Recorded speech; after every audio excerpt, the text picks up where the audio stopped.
Hello everybody, this is Michael from the Board Games Chronicle. Today I would like to do a short video about the Fire in the Lake 3-pack. This is the name which I actually thought about when looking at the delivery a couple of days ago at my doorsteps. A 3-pack because we have here the Fire in the Lake. This is the new printing. Then we have Fall of Saigon, a great expansion to this game, and also Trungbot, another great expansion. So I deem it as a 3-pack. What we will do today, we'll look into those components of those games, and we'll discuss a little about their content and also their mechanics. I can firmly state that my coin games collection was finally enriched by this masterpiece, which was done by Mark Herman and Volker Runke. And I was waiting for this reprint pretty badly. Thanks to GMT, I was given this copy for the review purposes, but also, of course, to play. So also thanks to Rachel from GMT for letting me have it. So today we'll look in all those 3 boxes. We'll see what's inside. We'll tell a little about the game, history behind, although most of the players probably know it, and also about the future plans, because what you see here is not everything what is planned for Fire in the Lake. So let us start with the first volume. So Fire in the Lake is published in a sturdy large box. I think this is 3-inch box, if I'm not mistaken. And what we got inside is what you would expect from every coin game. First of all, the playbook. Pretty large book with example of play. Here's the example of play. With some explanations on the card and events. In essence, this game about the insurgency in Vietnam covers 4 factions. Yeah, we have the Viet Cong, we have a Northern Vietnam, we have Southern Vietnam, and we have US troops. The basic game spans, if I remember correctly, from 1964, so first engagements of the US troops, up to 1972, so the Paris Conference. This is 8 years of really bloody fight, and all sides trying to achieve victory. And we shall see in a moment how it can be done in this game. We have rules of play. They are not very long, as you can see. It's about 26 pages, no less, even less if you take the scenarios. It's about 24 pages. And what is important, if you know coin games, you should be able to pretty quickly grasp also this. This is one of more complex games, probably, but still, I think at the spectrum of war games in general, not overly complex. Then we have the famous player aids, coin player aids. Coins are usually 4-player games, and as you can see, each fold-out has 4 factions. The blue, so Viet Cong, the yellow, Republic of Vietnam, the green would be United States, and the red would be North Vietnam. We have, of course, 4 of them. Yes. Then we have the initial bot system, but now with the updated Trungbot, I think we rather will be using that one. Yeah, here we have second print, non-player rules. This is sequence of play, pretty similar, let's say, page in every coin game, or sequence of play, and then depending which game you play, it can be like his coup cards, it could be winter in falling sky, it can be campaigns, other than that, yeah. So this is it. Then we have the tokens. This coin uses the support mechanic. Not every coin has the support. Active support, passive support. This is actually for the US troops, as you can see, and this is for Viet Cong and Northern Vietnam.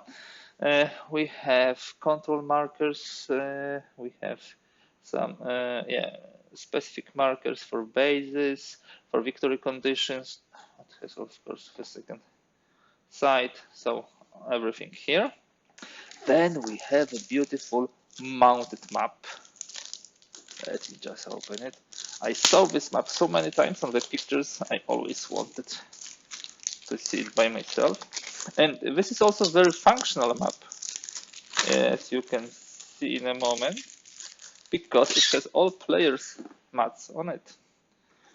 Okay, let me just open it and show it to you. Okay.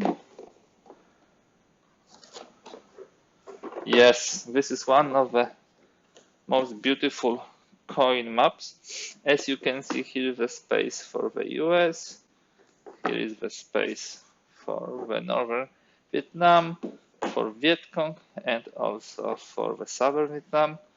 Beautiful map with jungle hexes, with mountain hexes, with cities, of course.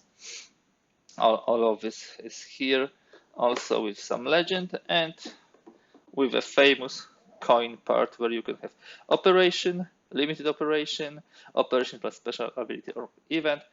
All this which you would expect from the coin game. Beautiful. Can't wait to bring this to the table, really. Then we have tons of tokens.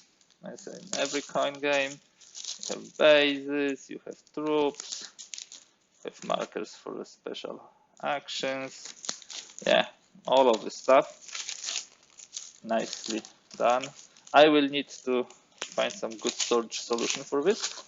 We have 3 dices, Viet Cong, North Vietnam, Southern Vietnam, and we of course have tons of cards, as you can see, pretty many. And there are some pivotal events which you can play once again, and which can have a huge impact on the gameplay. Let me just open those cards and show some of them to you. So here you have a card. As always on the coin cards, you have order of factions. Here the first faction is US, the second Northern Vietnam, then you have Southern Vietnam and Viet Cong. Yeah, and here are how the cards look like. You have usually the 2 versions of events, shaded and unshaded one. And some of them are, let me find this one, I think. Yeah, capability ones. So we have tons of cards in this box. Beautiful game. Even if you look at the box, it's really climatic. And this is exactly what we have in the first part of Finding the Lake 3-pack. Let us have a look now on the second part. The second part of the 3-pack will be much smaller.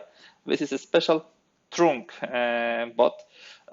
In the initial games, in the initial titles in the series, in the coin series, usually have flowchart based bots. But here we have an update created by GMT1, which introduces a card based bot. The mechanics which you can use when playing with bots, I will be opening the cards in the meantime when telling you about this, are various. There can be flowcharts which says, okay, this is this situation, you can do this, that way, or simply you need to follow that procedure.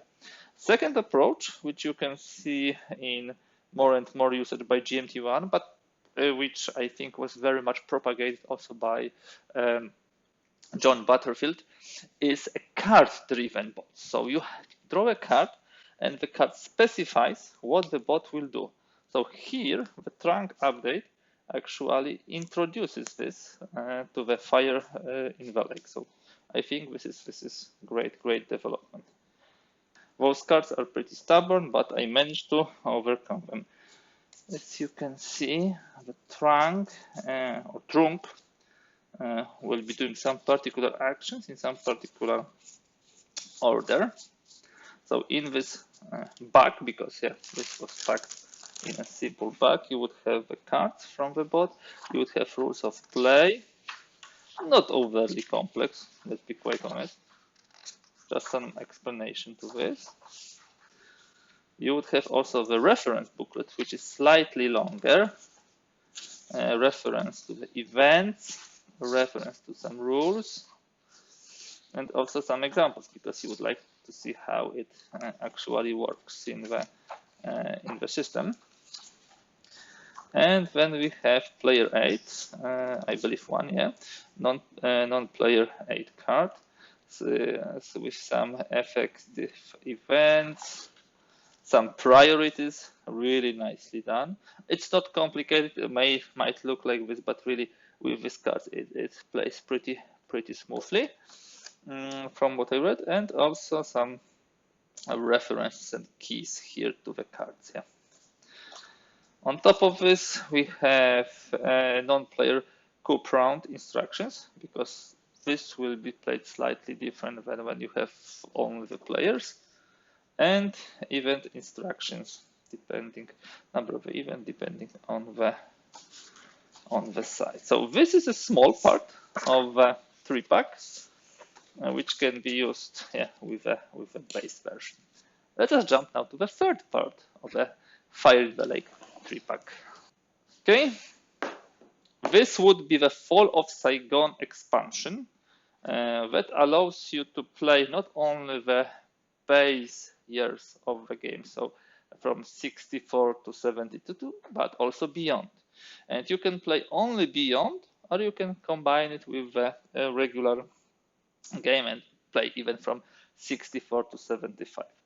This is a full box, not as large as the main game, because we have slightly less components, but still a huge box. Okay, let me just open it. Sturdy box, as always, really nice, produced by GMT. And what do we have in the box? Again, we start with a playbook, so we'll be able to learn the game by example. So that's what I really like in all those games. In the playbook, 40 pages around, we have, of course, the example of play. Yep, nicely done. Then we have events descriptions and explanations. Here they are. And I would not be surprised to find developer notes at the end. Exactly. Here are the components manifest. You need the basic game to be able to play this one. Rules and references booklet. This is for non-player. Tyson bot. You can see already the cards for the Tyson bot. So card-driven bot. And then we have also expansion rules. So the rule book, very thin. It's like 10 pages only. There are a couple of changes which are introduced here. Now, as for the components, we have initiative track, we have US posture. After the Paris conference, US was definitely much less involved because it was withdrawing, but still influenced to a large extent this war. So we have troops here. These are okay. Captured, yeah, okay. And then, of course, the references. In yellow, we have the changes marked to the reference sheets, the regular ones from the basic game, for all 4 factions, Viet Cong, Northern and Southern Vietnam, and also for Americans. Tyson. So the bot, similar reference sheet like with trunk bot, exactly, very similar. And then we have extended scenario co-proof, so also with some changes. This will be non-player co-prompt instructions. And then we have another Tyson. This is extended non-player card. Yeah, so when I think you combine both basic game and the expansion. Here we'll have a card. We have many new events, almost the full set. We have also the bots, as you can see here, and we have also some components, not many. It's mainly for the northern and southern Vietnam, so this is minimal addition to what we already had previously. But this is a very cool expansion which allows you to play the end of the war with not so much American involvement. Part 3 of the 3-pack. Here we have part 1 of the 3-pack, and here we have part 2 of the 3-pack. And as I told you, that's not everything for Fire in the Lake. Just right now, we have in development and hopefully pretty soon in the production, the third, let's say, expansion to the Fire in the Lake, so the region of Discord. So we will move to the year 61 to 63 to see the prelude to the war and what brought this war. And this will be very interesting. The story of Vietnam after the Second World War is very interesting. If you have a chance to read about it, it's full of very tragic but also interesting turns of events. The war with France, then the split of the country, the influence of the communists, the intervention of US, the fall of Saigon. It's all really interesting. I'm really glad that we are getting such a great product, and this is being developed further and further by the expansions. So guys, that's all from me for today.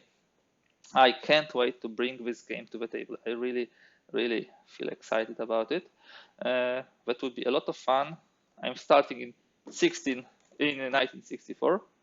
Then probably will be also trying the bot and extending with the expansion. Thank you very much for today being with me. If you liked this video, kindly please give thumbs up. If you'd like to see more content like this, kindly ask you to subscribe. Also, you can use the section below the video for all your comments, remarks, or suggestions. Thank you, and hear from you soon. See you in another video.